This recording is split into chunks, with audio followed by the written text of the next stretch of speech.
Hi all, welcome to our channel. இன்றைக்கி நம்ம சேனலில் ஒரு ஃப்ரைடே விலாக் தான் பார்க்க போகிறோம். இது ஒரு பக்திமயமான விலாகுன்னு சொல்லலாம்.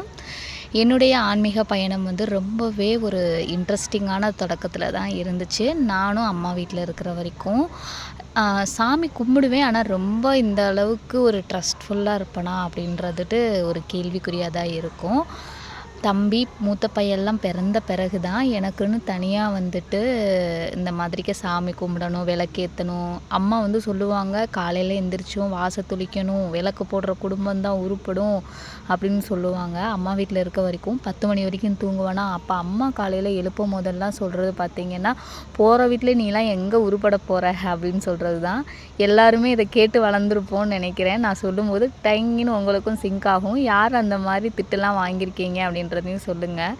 இப்போ இந்த மாதிரி விஷயங்கள்லாம் செய்யும் போது ஒரு சில டைம் கிளிக் ஆகும், நம்மளா இதெல்லாம் செய்கிறோம் அப்படின்னு சொல்லிட்டு ரொம்பவே மெச்சூர்டாக பிஹேவ் பண்ணுற மாதிரி நம்மளுக்கே தோணும். ஆனால் இதை இந்த மாதிரி மாற்றங்கள் என்னுடைய லைஃப்பில் கொண்டு வந்ததுனால சூப்பரான ஒரு வித்தியாசம் என்னுடைய வாழ்க்கையில் கிடச்சிருக்கு.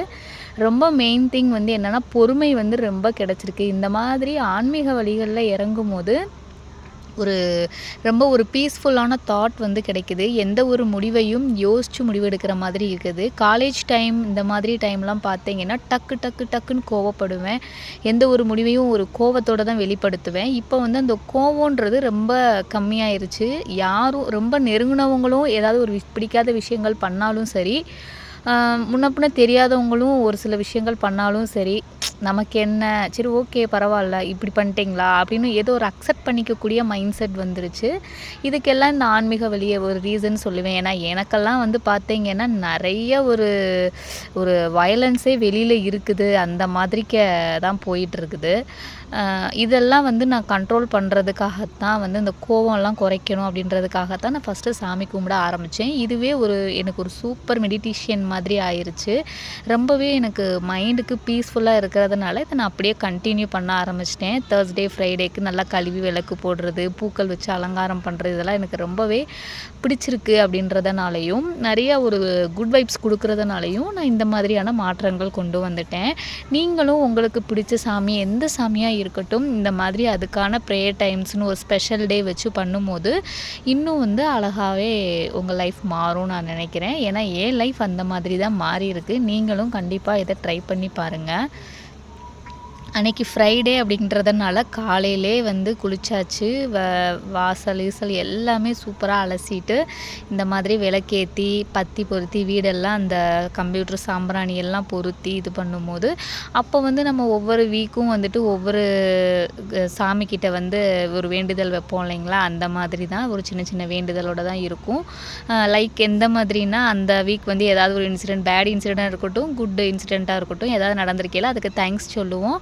அப்படி இல்லாட்டி ஏதாவது ஒரு கெடுதல் இருந்துச்சுன்னா, கடவுளே இந்த மாதிரிக்கு இருந்துச்சு, இது எனக்கு கொஞ்சம் கஷ்டமாக இருந்துச்சு, இதை மட்டும் கொஞ்சம் அடுத்த டைம் நடக்காத மாதிரி பார்த்துக்கோங்க ப்ளீஸ், இது எனக்கு ரொம்ப ஹர்ட்ஃபுல்லாக இருந்துச்சு அப்படின்னு சொல்லிட்டு அந்த சாமிக்கிட்ட நம்ம சொல்லுவோம் இல்லைங்களா. இதுதான் எல்லாருடைய ப்ரேயர்ஸ்லேயும் கண்டிப்பாக இருக்கும். கைகால் சுகத்தக்கூட, குழந்தைங்களுக்கு எந்த விதமான பிரச்சனைகளும் வரக்கூடாது, எனக்கு பொறுமையை கொடு, இந்த மாதிரி தான் என்னோடய பிளெஸ்ஸிங்ஸ் இருந்துச்சு. அன்றைக்கி லஞ்சுக்கு ரொம்பவே சிம்பிளானது தான் பண்ணலான்னு பிளான் பண்ணியிருந்தேன். சும்மா சாம்பார் வச்சுட்டு காய் இருந்தது, அதை ஃப்ரை பண்ணிடுவோம், அப்புறம் ரசம் தயிர், இந்த மணிக்கு தான் பிளான் பண்ணியிருந்தேன். விளக்கு ஏற்றிட்டு அந்த சாமி ரூம் பார்க்கும் போதே அவ்வளோ அழகாக இருந்துச்சு. கண்ணுக்கு குளிர்ச்சியாக இருந்துச்சு. என் கண்ணே பற்றும் போல் அந்த அளவுக்கு அழகாக இருந்தது. இங்கே அதிசயமாக இந்த நந்தியாவட்டமும் அரளிப்பூவும் கிடச்சிருந்துச்சு.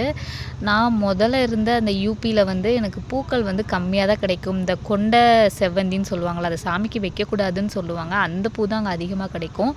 ஆனால் இங்கே என்னுடைய பிளெஸ்ஸிங்ஸாக என்னன்றது தெரியலை. அரளிப்பூவும் நந்தியாவட்டமும் கிடச்சது. இது ரெண்டுமே சாமிக்கு உகந்த பூ.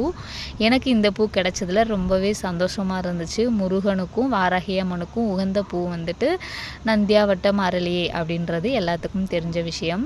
சாமி கும்பிட்டு முடிச்சுட்டு ஒரு 11 மணி அளவில் நான் மத்தியான சாப்பாடுக்கு ப்ரிப்பேர் பண்ணலான்னு ஃபஸ்ட்டே சோறு, சாம்பார் இதெல்லாம் ரெடி பண்ணி வச்சிட்டேன். சரி காய் மட்டும் ஃப்ரை பண்ணுவோம் அப்படின்னு சொல்லிட்டு காய் என்ன காய் வைக்கலான்னு பிளான் பண்ணியிருந்தேன்னா, கோவக்காய் வைக்கலான்னு தான் பிளான் பண்ணியிருந்தேன். கோவக்காய் யாருக்கெல்லாம் பிடிக்கும்? ஒரு மேகி சால்ட் விளம்பரத்தில் வரும்ல, அம்மா கோவக்காயா அப்படின்ற ரியாக்ஷன் தான் எங்கள் வீட்டில் எல்லாருக்கும். ஆனால் இதில் எவ்வளோ ஒரு ஹெல்த் பெனிஃபிட் இருக்குன்றது பாதி பேத்துக்கு தெரியறதே இல்லை. ஸோ நான் கம்பல்சரி வீக்லி ஒன்ஸ் இந்த காயை வந்து வச்சுருவேன். அங்கே நம்ம சவுத் சைடு இருக்கும்போது மார்க்கெட்டில் மெனக்கெட்டு வாங்குவேன். இங்கே இஷ்யூ பண்ணதுனால வேறு வழி இல்லாமல் இதை தான் இன்றைக்கி வச்சேன். சரி எல்லாத்துக்கும் இதான் சாப்பிடுவோன்னு சொல்லிட்டு. நார்மலாக வந்து எண்ணெய் கொஞ்சமாக கடுகு சீரகம் போட்டுட்டு ஒரே ஒரு வெள்ளைப்பூடு மட்டும் தட்டி போட்டுட்டு குழம்பு மிளகாத்தூள் போட்டு வதக்கி விட்டுட்டேன். சும்மா டீப் ஃப்ரை மாதிரி கொஞ்சமாக தண்ணி தெளிச்சு விட்டு ஃப்ரை பண்ணுவோம் இல்லைங்களா, அந்த மாதிரி ஃப்ரை பண்ணிட்டு வேறு எந்த இதுவுமே இதில் எக்ஸ்ட்ரா நான் சேர்க்கவே இல்லை. இதில் வந்து ஒரு மெயின் டாபிக் வந்து என்ன இன்றைக்கி பேசலாம் அப்படின்னு பார்த்தீங்கன்னா, பேம்பரிங் அப்படின்றதுட்டு எவ்வளோ ஒரு முக்கியம் லேடிஸ்க்கு. ஏன் காலேஜ் டீனேஜர்ஸ் மட்டும்தான் தன்னுடைய பேம்பரிங் ஒர்க்ஸை வந்து செய்யணுமா? கல்யாணம் முடிஞ்ச பெண்கள் வந்து செய்யக்கூடாதா அப்படின்ற ஒரு கேள்வி தான். காலேஜ் டீனேஜர்ஸ் பிள்ளைகள் செய்கிறாங்களோ இல்லையோங்க, கல்யாணம் முடிஞ்ச பெண்கள் தான் கண்டிப்பாக தன்னை சூப்பர் பேம்பராக வச்சுக்கிறணும்னு நான் சொல்லுவேன். ஏன் அப்படின்னு கேட்டிங்கன்னா, நம்மளோட கான்ஃபிடென்ட் லெவல் ஃபஸ்ட்டு மேரேஜ் ஆகிட்டு ஒரு குழந்தை பெற்றெடுக்கும் போதே தன்னுடைய கான்ஃபிடென்ட் லெவல் கொஞ்சம் லோவாக ஆரம்பிக்கும். ஏன் அப்படின்னு கேட்டிங்கன்னா, தன்னுடைய பாடியில் வந்துட்டு ஆஃப்டர் டெலிவரி, ஏன்னா நம்ம கன்சீவாக இருக்கும்போது கூட கொஞ்சம் அக்செப்ட் பண்ணிக்கிடுவோம். அந்த ஃபஸ்ட்டு டெலிவரி அப்போல்லாம் நம்ம வந்து கொஞ்சம் வந்து அந்த வயிறு வந்து பெருசாகிறது அதெல்லாம் அழகாக ரசிக்க ஆரம்பிச்சிருவோம். ஆஃப்டர் டெலிவரி வந்துட்டு பார்த்திங்கன்னா, நம்மளுக்கு சிசேரியனாக இருக்கட்டும் நார்மல் டெலிவரியாக இருக்கட்டும், நம்மளுக்கு அந்த எக்ஸ்ட்ரா பம்ப்ஸ் இதெல்லாமே வந்து இருக்கும் இல்லைங்களா, அந்த வயிறு தொங்குறது இதெல்லாம் பார்க்கும்போது நம்ம வந்து ஃபீல் பண்ண ஆரம்பிச்சிருவோம். நம்ம வந்து ஏதோ ஒரு கான்ஃபிடென்ட் லெவல் கம்மியாகும். ஏன்னா எல்லா லேடிஸுக்கும் இது நார்மலான ஒரு விஷயந்தான் இல்லைங்களா, நான் ஒன்றும் புதுசாக ஒன்றும் சொல்லலை. கம்மியாக ஆரம்பிக்கும். அப்போ நம்ம வந்து என்ன பண்ணுவோன்னா, நம்மளுக்கு பிடிச்ச மாதிரியான அவுட்ஃபிட்டில் இருந்துட்டு கொஞ்சம் நம்ம சேஞ்சஸ் ஆக ஆரம்பிப்போம். வேறு அவுட்ஃபிட்ஸ் போடுறது இந்த மாதிரியாக ஆரம்பிப்போம் இல்லைங்களா. ஸோ நம்மளுடைய பாடி கண்டிஷன்லையும் நம்ம அதாவது ஹெல்த் ஓரியன்டாக சொல்லும் போது, நம்ம ஒரு ப்ராப்பரான முறையில் ஒரு யோகா பண்ணும் போதும் ஒரு ஹெல்த்தி டயட் ஃபுட் சாப்பிடும் போதையும் கண்டிப்பாக நம்ம உடல் பருமன் வந்து ஆகவே ஆகாது.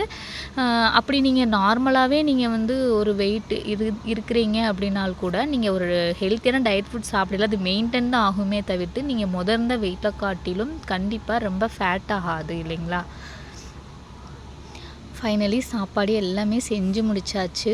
இதான் சாப்பாடுடைய அவுட்புட் வந்துட்டு. வெண்டைக்காய் சாம்பார் வச்சு, ரசம் வச்சு, தயிர் இருந்தது, உர ஊற்றி வச்சுருந்தது. இங்கே இருக்க வெயிலுக்கு டெய்லி தயிர் சேர்க்குறது நல்லதுங்கிறதுனால கொஞ்சமாக கிரேவி இருந்துச்சு. அப்புறம் கோவக்காய் ஃப்ரை, ரைஸ். இதுதான் எங்களுடைய ஆஃப்டர்நூன் லன்ச்சு.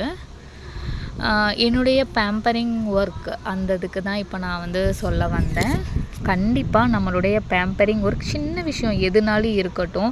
நம்ம வந்து இப்போ வந்து சொல்லுவாங்க நிறைய வந்து இந்த கிண்டலான ஒரு பழமொழிகள்லாம் சொல்லுவாங்க தெரியுமா, இடிஞ்ச வீட்டுக்கு எதுக்கு வெள்ளை அடிக்கிற, இந்த மாதிரி லைக் நிறைய இருக்கும் இல்லைங்களா பழமொழி. நம்மளை வந்து அப்படியே உடைக்கிறது மாதிரியே சில பேர் இது பண்ணுவாங்க. 2 பிள்ளை பெற்றுட்ட உனக்கு இது தேவையா, நீ வந்து பாட்டி ஆகிட்ட உனக்கு இது தேவையா.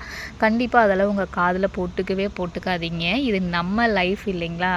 அதாவது தப்புன்னு உறுத்தாத எந்த விஷயமும் நம்ம தைரியமாக செய்யலாம். உங்களுடைய செல்ஃப் பேம்பரிங் ஒர்க் வந்துட்டு கண்டிப்பாக உங்களுக்கு தேவை. நீங்கள் எத்தனை கிட்ஸுக்கு பேரண்ட்டாக இருந்தாலும் சரி, உங்களுடைய செல்ஃப் கேர்ன்றது ரொம்ப முக்கியம். அது உங்கள் ஹெல்த் விஷயமாக இருக்கட்டும், உங்களோட அவுட்புட் விஷயமாக இருக்கட்டும், உங்களுக்கு என்ன மாதிரியான அவுட்ஃபிட் போட பிடிக்குதோ அந்த மாதிரியான அவுட்ஃபிட் நீங்கள் கண்டிப்பாக போடலாம். அதே மாதிரி மேக்கப்பு இந்த மாதிரியான விஷயங்களுக்கு கண்டிப்பாக இம்பார்ட்டன்ஸ் கொடுக்கணும்.